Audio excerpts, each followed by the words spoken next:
Ave, legionarios, queridos amigos, estamos aquí para comentar detalladamente el esperado tráiler de Gladiador 2. Esta película, que es muy valiente porque pretende ser la secuela de Gladiador 1, que es una película absolutamente legendaria, ha atraído de inmediato la curiosidad y el deseo de descubrir y saber de los aficionados a la historia. Entonces, en este video haremos una pequeña reseña del tráiler oficial que salió ayer por la mañana, y luego responderemos a todas las preguntas históricas que nos han escrito y por lo tanto les ayudaremos a entender todos los aspectos relacionados con la historia del mundo romano que emergen de este breve video.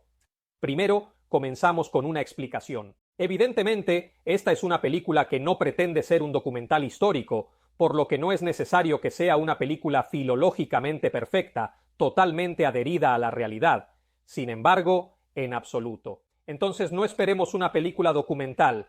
Sin embargo, sigue siendo una historia, una novela histórica. La ambientación en la época del Imperio Romano debe ser verosímil. Entonces, tratemos de entender, nosotros obviamente por motivos de derechos de autor no podemos reproducir todo el tráiler. Así que en el comentario, en la descripción de este video, les dejamos el enlace para verlo. Después pueden apreciar nuestra explicación. Gladiador 1 terminó con la épica y memorable escena de la batalla entre Máximo Decius Meridio y Cómodo, el emperador. Cómodo muere, es asesinado por Máximo Decius Meridio, el gladiador, quien sin embargo había sido golpeado a traición, había recibido una puñalada antes incluso del inicio del enfrentamiento y por lo tanto al final pierde las fuerzas y muere en la arena del Coliseo, en la consternación general. Y todos recordamos estas escenas y están en el imaginario colectivo. Gladiador 2 se inspira en Lucio. Lucio sería el nieto del emperador Cómodo. En la época en que estaba Máximo tenía 10-11 años, y ahora ha crecido, se ha convertido en un hombre, y ve que la situación política del Imperio Romano es gravísima, porque ha caído en manos de dos emperadores que se comportan como tiranos que no respetan ninguna tradición ni costumbre, y por lo tanto deberá enfrentar toda una serie de combates, desafíos y complots para devolver Roma a las manos del pueblo. Entonces esa es la trama. Estrena el 22 de noviembre, así que luego veremos.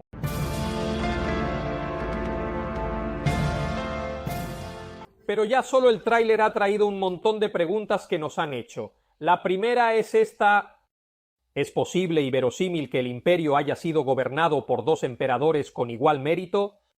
El Imperio Romano, en la gran mayoría de los casos, es gobernado por un solo emperador y esto es claramente obvio. Luego, el emperador tiene una función cambiante. Inicialmente, es la máxima autoridad militar que garantiza el funcionamiento estatal. Así es como lo concibieron Augusto y la dinastía Julio-Claudia. Luego, desde Vespasiano en adelante, les dejo un enlace al documental sobre Vespasiano. El emperador se vuelve más independiente y autónomo del Senado. Entonces es una figura que se desvincula del control del Senado y busca hacer cada vez más lo que quiere, hasta que en el tardo imperio, desde la época del llamado dominado, es decir, desde Diocleciano en adelante, el emperador es totalmente libre e incluso el imperio se convierte en una especie de propiedad privada que algunos emperadores llegan a comprar con dinero y la tratan como quieren, sin ningún vínculo o control por parte de las instituciones. Entonces, el emperador es una figura que evoluciona con el tiempo, pero siempre es un solo hombre al mando. Sin embargo, ha habido situaciones en las que han existido dos emperadores y por lo tanto se ha formado una llamada diarquía. Hay más episodios. Les mencionamos los dos más comunes, los dos más conocidos en la historia romana. El primero es el de Marco Aurelio y su hermano Lucio Vero. En realidad, el emperador Antonino Pío había recibido el encargo de su predecesor Adriano de criar a Marco Aurelio y Lucio Vero como sucesores, y en cierto momento ambos son nombrados Augustos, ambos son emperadores con igual mérito. Entonces con Marco Aurelio y Lucio Vero tenemos dos emperadores al control al mando del imperio. También hay que decir que en esta situación, sin embargo, Marco Aurelio tenía una mayor auctoritas, como se dice, por lo tanto, tenía la última palabra. Y luego la relación realmente funcionaba debido al sincero afecto entre los dos y a la sabiduría de Marco Aurelio, que permitía dividir el poder de manera equitativa. Luego, esta diarquía fue interrumpida por la muerte de Lucio Vero, y entonces Marco Aurelio quedó solo nuevamente al mando. Hubo otro episodio, uno de los más conocidos, en el que el emperador Septimio Severo deja el imperio a sus dos hijos, Caracalla y Geta. Digamos, la cosa fue de una manera totalmente diferente. Los dos debían gestionar el imperio, pero empezaron a pelear de inmediato. Caracalla siempre había sido el preferido, especialmente por su aspecto militar, mientras que Geta fue relegado a funciones administrativas y financieras. Comenzaron a pelear ferozmente sobre cada cuestión y vivían separados en el palacio imperial. Cuando, en un cierto momento, Caracalla tendió una verdadera emboscada a Geta dentro del palacio imperial, lo hizo matar por sus guardias y se quedó en el poder. Entonces digamos que ha habido episodios históricos en la historia del Imperio Romano en los que hemos tenido dos emperadores, pero se trata de casos completamente aislados respecto a la norma, que es el hombre solo al mando militar en general.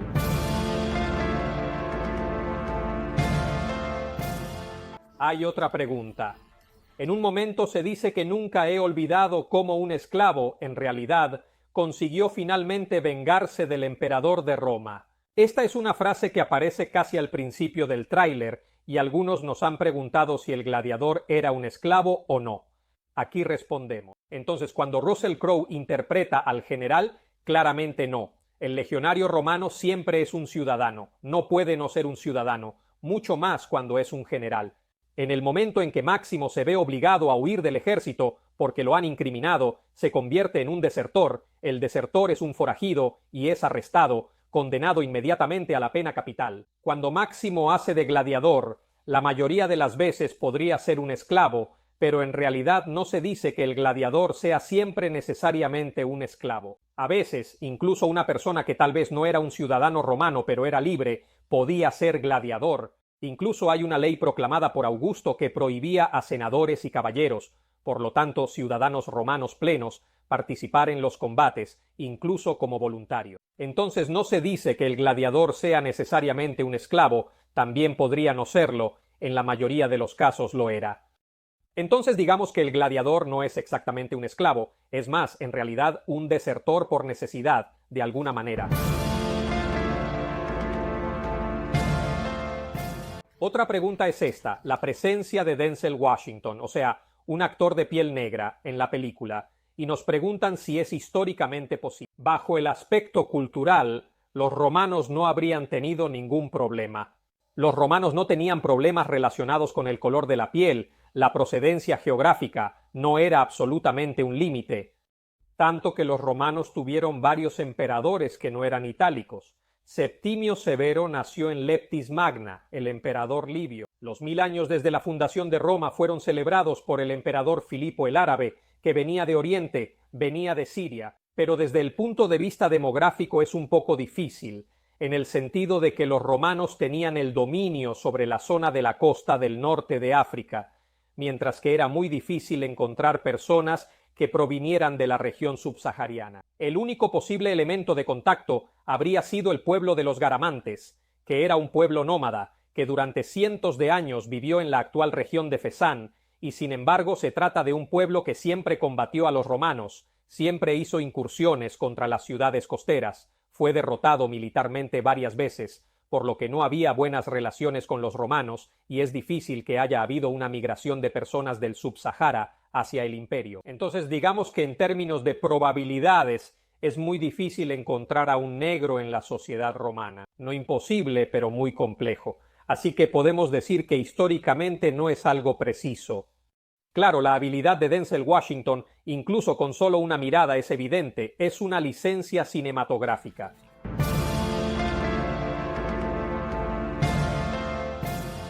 Avanzando, se ve en el tráiler esta escena, hay una batalla naval en el Coliseo. Y surge otra pregunta, pero ¿cómo en el Coliseo? Hemos dedicado un documental en el que explicamos si se podían realizar naumaquias, batallas navales, en el Coliseo. La respuesta inicial es sí. Es decir, tenemos fuentes antiguas que nos cuentan sobre algunas batallas navales en el Coliseo. La primera es de Onecasio, que nos dice que en el momento de la inauguración del anfiteatro Flavio y en la época del emperador Tito se había producido una pequeña batalla naval. En particular, se había reconstruido la batalla entre los corcireos y los corintios del 434 a.C., apogeo de la guerra del Peloponeso. También hay otra cita de Marcial que en su Liber de Spectaculis dice textualmente: en el anfiteatro Flavio en poco tiempo se llenó de agua con gran asombro de los espectadores. Y este Marcial nos dice que se reconstruyó un mito que era, en realidad, el mito de Leandro y de Ero. Leandro era el enamorado de una joven y hermosa chica, se llamaba Ero, y todas las noches cruzaba un estrecho brazo de mar, pero muy agitado para llegar a su amada. Y entonces evidentemente la reproducción de este mito había involucrado agua dentro del Coliseo. También tenemos a Suetonio, que en la vida de Domiciano dice textualmente que el emperador Domiciano dio una batalla naval, así que la cosa es históricamente hablando posible. Lo que no cuadra es que fue el propio emperador Domiciano quien ordenó construir el llamado hipogeo, una serie de galerías, túneles y ascensores en la base de la arena que, a partir de ese momento, hizo imposible llenarla de agua. Ya que la película está ambientada después de la muerte del emperador Cómodo, varias décadas después de Domiciano, esta escena es totalmente anacrónica.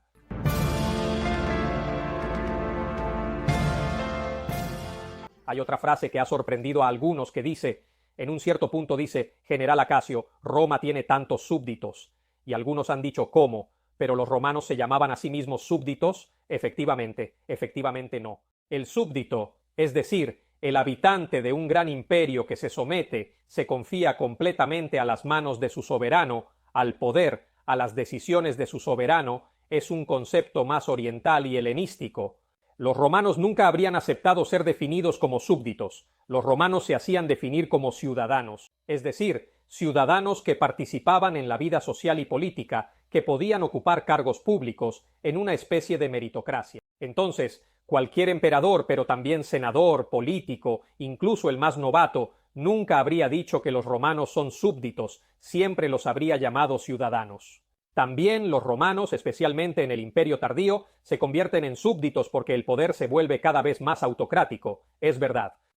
Pero nadie, ni siquiera por savoir-faire, habría llamado súbditos a los ciudadanos romanos, esto nunca lo habrían hecho.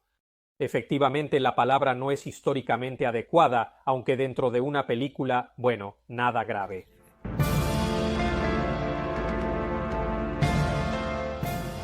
Otra pregunta que nos ha llegado. Se ve la arena del Coliseo con un enorme rinoceronte que entra y carga contra el pobre Lucio. ¿Pero cómo? ¿Es absurdo el rinoceronte del Coliseo? Nos lo han preguntado en los comentarios recibidos. Entonces aquí debemos desmentir. En realidad los romanos conocían al rinoceronte. Nosotros tenemos evidencias arqueológicas que nos confirman que ya en el 3000 a.C. en Egipto conocían muy bien a los rinocerontes. Hay estatuillas con la forma del rinoceronte. También hay otro testimonio, el de Pseudo-Calístenes, que nos dice que en el 331 a.C. Alejandro Magno había recibido un regalo de la reina de la ciudad de Meroe, que está en el actual Sudán, y este regalo consistía en 80 rinocerontes. Entonces, el ejército de Alejandro Magno conocía rinocerontes y los conocían los romanos. Sabemos de Suetonio que el emperador Augusto había decidido dar espectáculos involucrando animales sensacionales, y aquí había mostrado en el campo de Marte un rinoceronte. Por lo tanto, los romanos habían visto y conocían la existencia del animal, aunque obviamente raro. También está Estrabón, que en su geografía confirma y dice: he visto en Roma un rinoceronte, y lo describe brevemente. Entonces el rinoceronte podía ser mostrado en una arena, aunque obviamente es un animal raro. El único elemento, según la descripción de Estrabón, el rinoceronte conocido por los romanos era menor. Porque Estrabón dice que es una especie de gran toro con un cuerno en el hocico, por lo tanto, ciertamente no un animal tan gigantesco como se muestra, pero eso forma parte del aspecto puramente cinematográfico. Definitivamente. La última cosa es la pregunta sobre los trajes. ¿Son filológicos los trajes que vemos? Depende de la escena. Este fotograma que vemos ahora tiene unos trajes que pueden estar bastante bien, es decir, hay algunos elementos filológicos correctos, como la forma de los escudos, la lorica segmentata, así que algo puede estar bien. La cresta transversal de los centuriones, así que algo puede estar bien. En otras escenas, como en esta, hay un poco de mezcolanza, Hay partes de lorica segmentata, la lorica de placas colocada sobre los hombros, que luego está mezclada, un mix, con la llamada lorica musculata, que era una coraza anatómica que reproducía el contorno de los abdominales, en un ideal de cuerpo masculino perfecto. Esto es un mix que es un poco una mezcolanza, pero también hay que decir, repito, no es un documental filológico, no es una recreación, así que no esperábamos ver trajes perfectos. Son trajes clásicos de escena que combinan un poco de los elementos conocidos por todos, así que digamos que es un vestuario de escena seguro. Esto es absolutamente cierto. En este punto hemos respondido a las principales preguntas, pero queremos concluir con una contribución importante, es decir, un pequeño y breve juicio cinematográfico sobre esta película. Esperamos haber respondido a sus preguntas sobre el tráiler. Nos mantendremos concentrados para ver qué sucede cuando la película se estrene en los cines, y ciertamente haremos una reseña. Esperamos haber sido útiles una vez más. Un cordial saludo y hasta el estreno oficial de la película.